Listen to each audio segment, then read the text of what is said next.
also took a ton of heat when he benched Jalen Hurts in the fourth quarter of the regular season finale for Nate Sudfeld. So, Acho, do you agree with Eagles' decision to get rid of Doug Pederson? No. I told you it was Terrible decision? The worst decision that the Eagles could have made. Here's a problem, Marcellus. Usually you hear the phrase, you made your bed, you got to lay in it. Yeah. The problem is for the Eagles, general manager Howie Roseman has made the bed and has forced Doug Pederson to lay in it. Oh, this can all be brought down into this very simple analogy, very simple parallel. Howie Roseman has been shopping for the ingredients and telling Doug Pederson, you got to cook with what I bought you. Oh. And Doug Pederson is like, well, wait a second. If I got to cook, can I buy my ingredients? And Howie Roseman and Jeffrey Lurie are like, no, you are going to cook with what I, Howie Roseman, general manager, have bought you. Wait a second.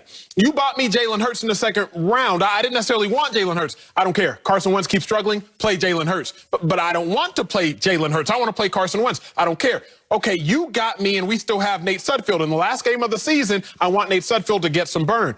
Well, Doug Pederson, what if I don't want to necessarily play Nate Sudfeld? Doesn't matter. Play him. And so Doug Pederson has now been looking around like, wait a second. I don't want to have to cook with the ingredients that you bought me. Let's look at the NFL organizations that have been great over the last several years, over the last decade. Bill Belichick, New England Patriots. Bill Belichick buys the ingredients and he uses the ingredients that he buys. He's a general manager. Pete Carroll with John Snyder. The buck stops with Pete Carroll. He gets to dictate the players that are on that roster. Andy Reid, Brett Veach. Andy Reid. He has the final say on what's going on in the Kansas City Chiefs roster. You can never have a fully functioning organization when the general manager sees a picture one way and the head coach sees a picture the other way. And that's what's happening in Philly. How are you going to fault Doug Pederson when it's really a management and managerial issue? It ain't Doug Pederson's fault they $75 million over the cap.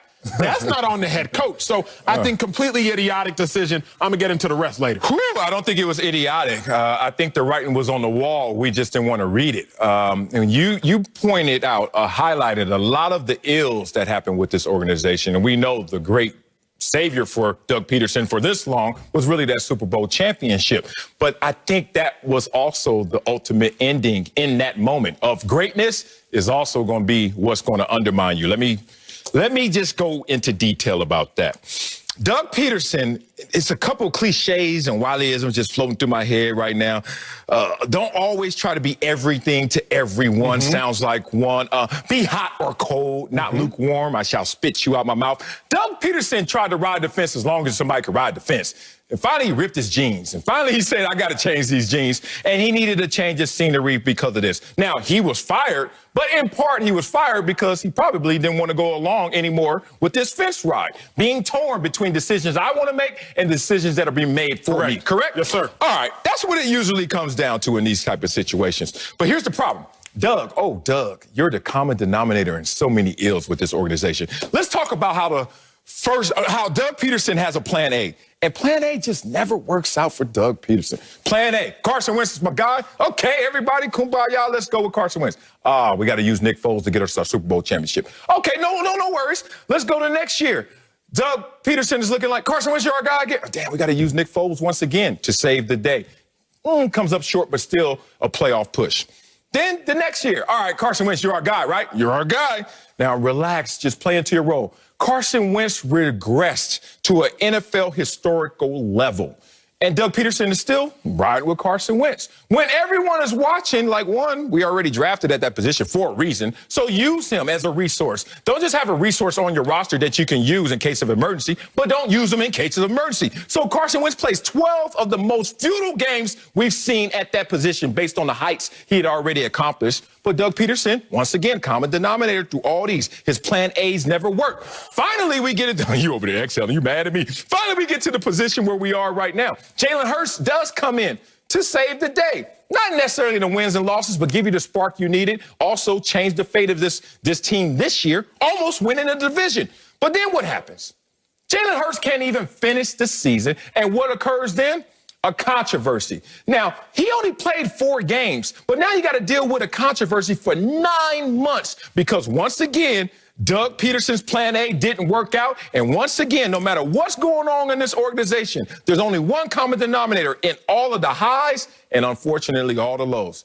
Doug Pederson. That's fair, but then let's also acknowledge that Doug Pederson has been the common denominator for the greatness for the Eagles. Eagles start 11-3 with Carson Wentz. I agree. What happens? Carson Wentz gets hurt, but Doug Pederson still there, helps the team win the Super Bowl. Doug Pederson has been the common denominator when they made the playoffs 3 out of the last 4 years. Now, mind you, only 3 other NFC teams have made the playoffs 3 out of the last 4 years. Doug Pederson, 6th best record in the NFC since taking over in the last 4 years. Not since he got there, but in the last 4 years. Doug Pederson, 6th best record in the NFC. Marcellus, Doug Pederson could submit a blind resume and could say, hey, Jeffrey Lurie, owner of the Eagles, here is a resume.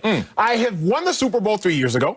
I have made the playoffs 3 out of the last 4 years. Only 3 other teams in the NFC have done so. And I also have the 6th best record in the NFC over the last 4 years. And the Eagles would look at this blind resume and say, wait a second, Super Bowl 3 years ago?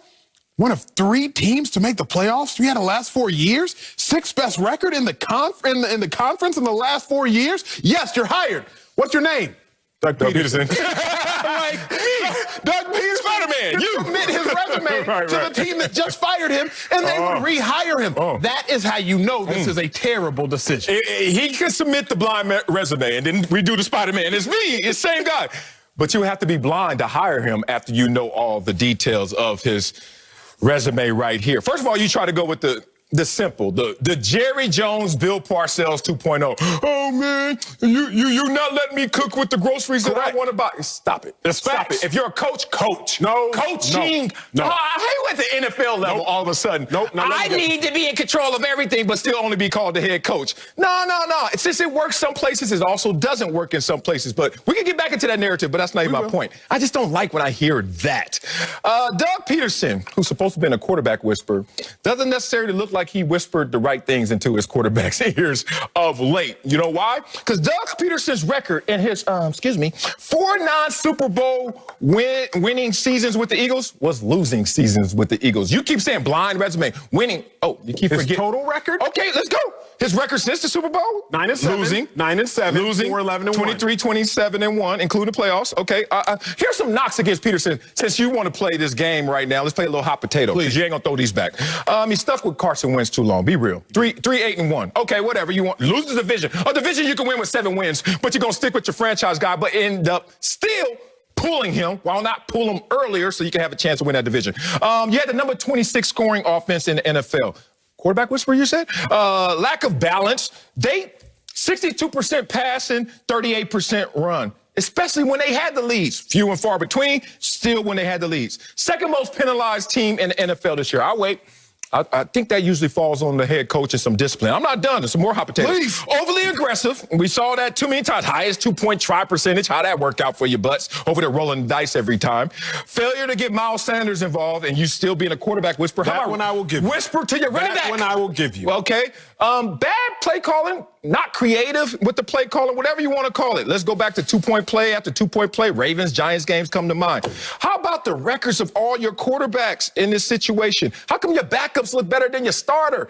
All of that falls on your watch. All of that falls on your lap if you're Doug Pederson. So, you know what else it falls on? The fact that for the first 14 weeks, the Eagles had 13 different offensive line combinations. Yeah. I would say it falls on that. I would also say it falls on the fact that Zach Ertz and Dallas Goedert, the 2 star tight ends, missed half the season at different points in time. I would say it falls on that. I would say it falls on the best deep threat receiver the NFL has ever seen statistically, Deshaun Jackson.